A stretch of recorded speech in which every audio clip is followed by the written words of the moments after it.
Querida família Cristo Redentor, irmãs, irmãos, que Jesus, o nosso Mestre, nos abençoe e ilumine as nossas consciências.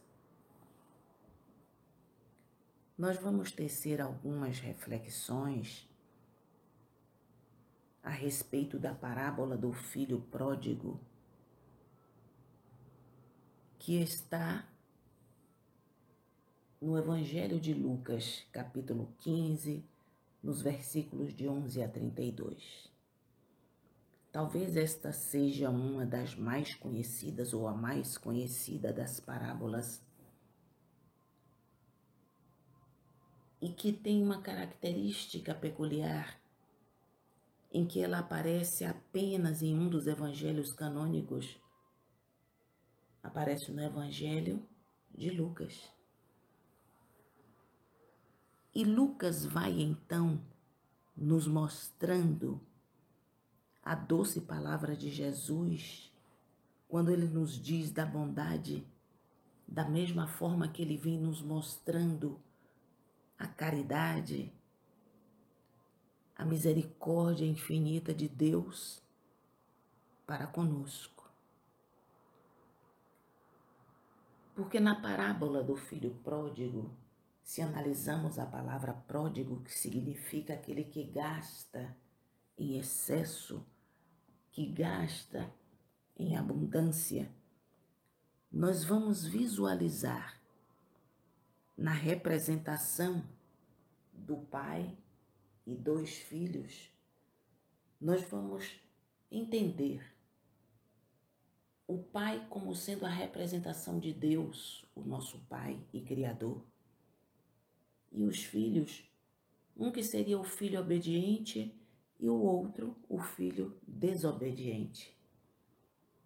Esses dois filhos então vêm nos trazendo a representação da humanidade que se encontra na terra. E nos narra Lucas de que um pai e dois filhos, sendo o mais jovem, um rapaz que tinha a ânsia de conhecer coisas diferentes, que queria ir conhecer e viajar por países estrangeiros, ele requer do seu pai que lhe entregasse a sua herança de uma forma mais rápida, imediata. Era um costume da época de que as heranças eram entregues quando do falecimento, da morte do pai. Isso simboliza de que através daquele pedido do filho mais jovem, significava que a partir do momento em que ele recebesse aquela herança, o seu pai estaria morto para ele. E o seu pedido era de uma forma insistente, em que o pai diz que vai pensar, que iria analisar aquele pedido dele. Sendo o irmão, o filho mais velho, aquele que era completamente contra, o pai leva um determinado período pensando e atende ao pedido do seu filho. Lhe diz que lhe entregará a parte da herança que lhe corresponde. Alguns dias depois lhe entrega.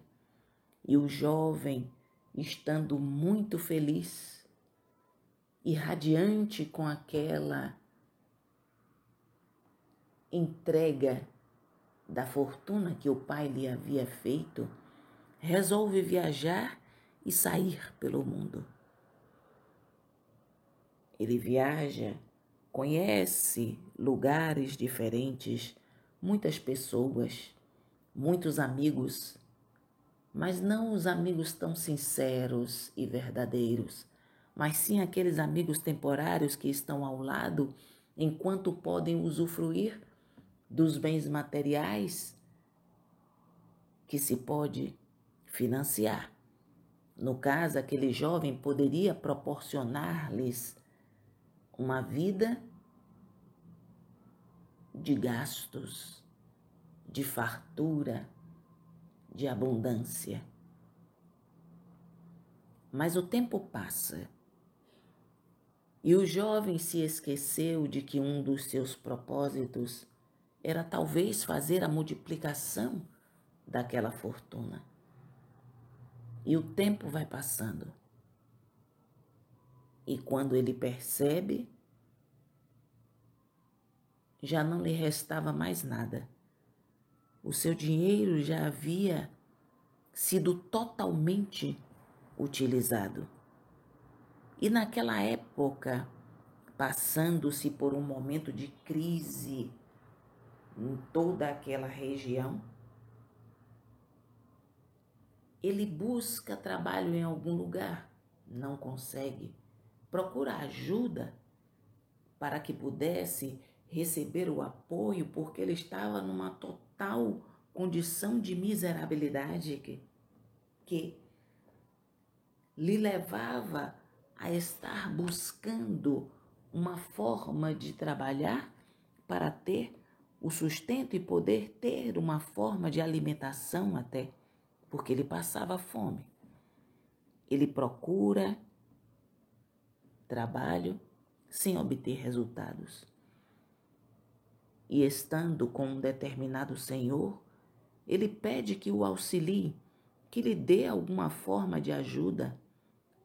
E a única opção que o Senhor lhe oferece é que ele pudesse ir trabalhar na sua propriedade, mas trabalhar com os porcos. Era o único que ele poderia oferecer e que ele teria então um local para dormir. Ele aceita e vai trabalhar cuidando dos porcos naquele local. Ele disputava o alimento com os porcos. E ele via que o alimento que lhe era fornecido eram alfarrobas. É uma espécie de vagem em que os seus grãos são bastante proteicos. Se pode comparar ao que nós temos como o cacau. E era um alimento que para aqueles animais continham proteínas que lhe eram bastante saudáveis. E ele disputava com eles aquele alimento. E passando por um determinado período em que a necessidade chegava a um ponto extremo, ele recorda que o seu pai era um homem bom, que tinha jornaleiros que trabalhavam e que recebiam o pagamento por aquele trabalho que era feito, que eles recebiam alimento de qualidade.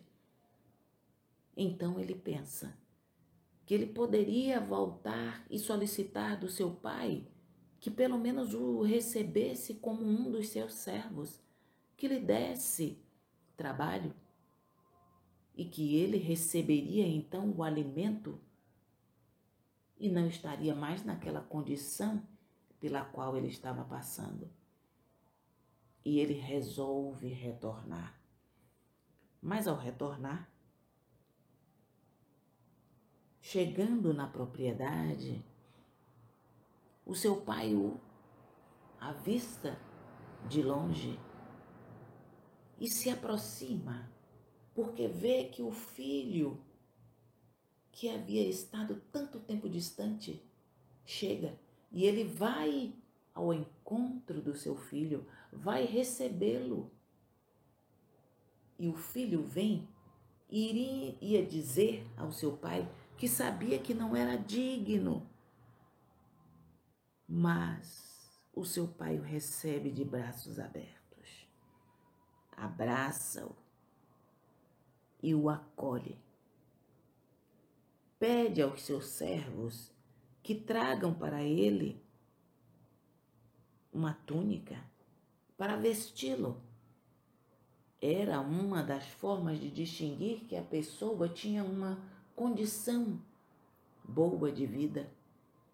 Pede que lhe traga sapatos. Ele precisava estar calçados. Andavam descalços aqueles que eram servos. Era uma condição de diferenciação a vestimenta e a utilização dos calçados. E ele recebe daquele pai, que lhe recebe de braços abertos e que ao abraçá-lo sente profunda compaixão. Se coloca no lugar dele e o recebe, dando-lhe as mesmas regalias anteriores. Mas, ao retorno do filho mais velho, que vê aquela propriedade em festa, ao aproximar-se da casa, ele pergunta o que está acontecendo e um dos servos vem e lhe diz que o seu irmão que estava morto havia retornado. Aquele que, para todos aqueles já haviam morrido porque haviam saído, transportado-se para um outro lugar.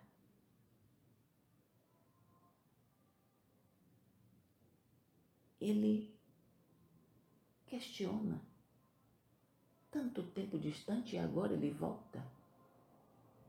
E o servo lhe diz que o seu pai havia pedido para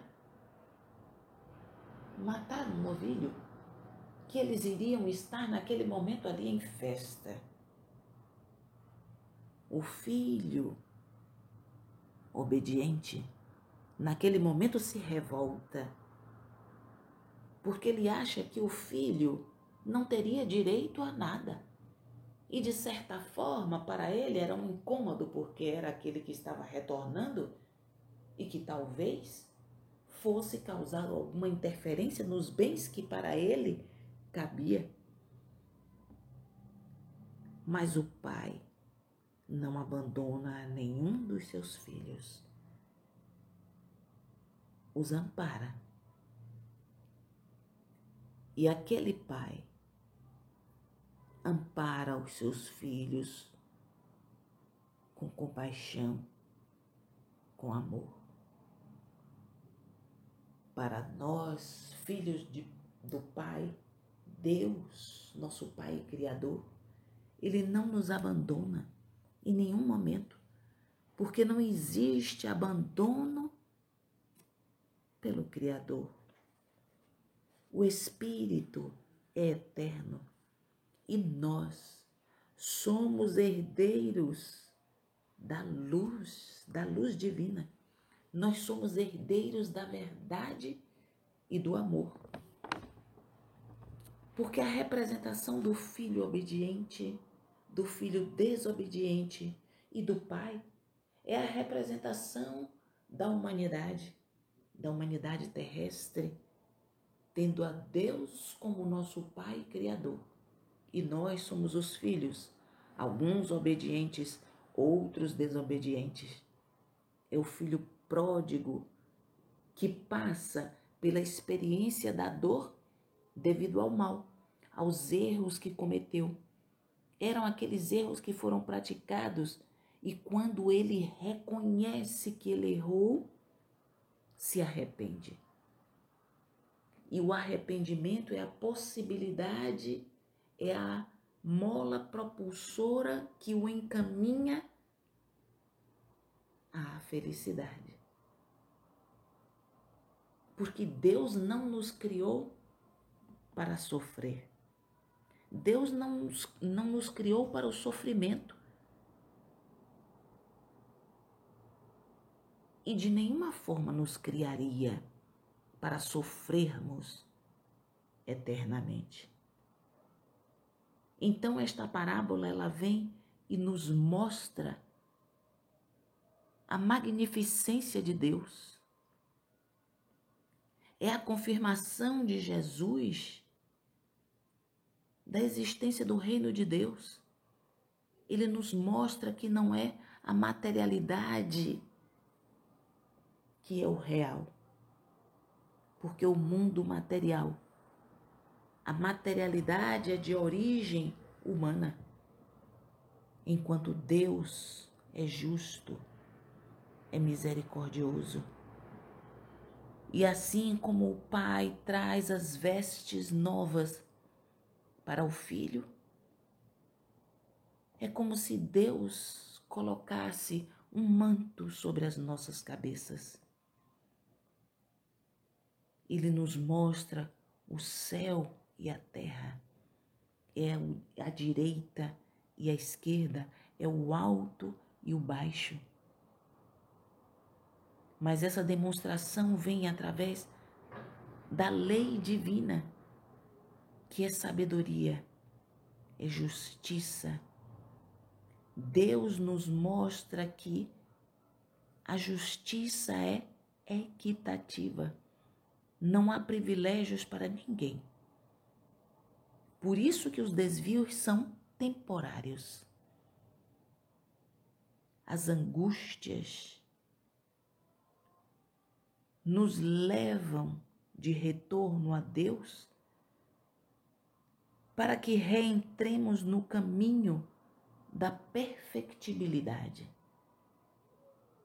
Assim como aquele jovem retorna ao reconhecer que havia errado, nós nos reencontramos quando sabemos que somos seres imortais. Quando nós reconhecemos, assim como o jovem, Pai, pequei contra o céu e contra ti, já não sou digno de ser chamado teu filho. Mas Deus, que é o nosso Pai e Criador, abre as portas da regeneração e nos disponibiliza todos os fatores para encontrarmos o caminho do aperfeiçoamento. É assim que o Pai nos veste, nos calça, assim como aquele pai deu ao jovem um anel. Deus, nosso Pai Criador, age assim para conosco, nos ajudando a que nós permaneçamos no caminho do progresso. O progresso tudo limpa. O progresso é evolução. Mas nós visualizamos ainda nessa parábola o filho obediente, que ao saber do retorno do pai, do irmão, não aceita de imediato aquele comportamento do pai. Esse filho obediente é a representação daquele homem que na parábola dos talentos enterrou a moeda. Ele naquele momento representa o egoísta, o avarento, o revoltado, mas que recebe o mesmo carinho do seu pai, que lhe diz: você sempre esteve comigo, o que é meu é seu.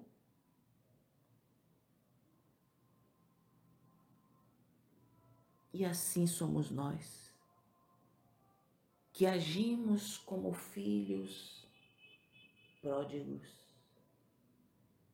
mas às vezes também agimos como o filho obediente, trazendo o egoísmo, a revolta contra o nosso Pai. Nós precisamos nos despojar das paixões. Assim como aquele filho obediente naquele momento demonstra que ele se apegava às paixões, às coisas que eram simplesmente materiais. Como nos diz e como diria Kardec, nós precisamos nos despojar das más inclinações. E desse modo nós precisamos então entender que a humanidade transita neste momento para uma regeneração, onde nós vamos passando de um determinado posicionamento para uma questão hierárquica mais elevada, para atingirmos a condição de predominância do bem. Nós precisamos tirar a máscara, despir-nos das vaidades humanas para nos encontrarmos com Deus. Muitas vezes fazemos coisas erradas, mas precisamos reconhecer os nossos erros e como o jovem que depois do aprendizado dos exemplos da vida, da alegria, da dor, do sofrimento, e ao reconhecer-se falível, arrepende-se e volta-se para o Pai. Portanto, nós podemos entender que a parábola do filho pródigo, ela vem e ela nos mostra que Deus nos permite cair em nosso próprio orgulho para sairmos fortalecidos no bem. Deus tem paciência com os erros dos seus filhos, assim como aquele pai teve paciência para com os seus 2 filhos. Deus nos acolhe a partir do nosso arrependimento, um arrependimento que é verdadeiro e que nos abre os olhos para novas possibilidades. Às vezes nós agimos como o filho mais velho, dando importância ao que não é importante. Mas sobre todas as coisas, Deus nos ama igualmente, seja a quem o serve ou aqueles que agem de modo contrário à sua vontade. Que possamos entender de que Deus nos dá uma oportunidade nova todas as manhãs. Ele nos dá uma oportunidade e nos presenteia com a vida, com a condição de nos tornarmos cada dia melhores do que ontem e que hoje vivamos de modo tal que amanhã sejamos melhores do que hoje. Jesus seja conosco, agora e sempre.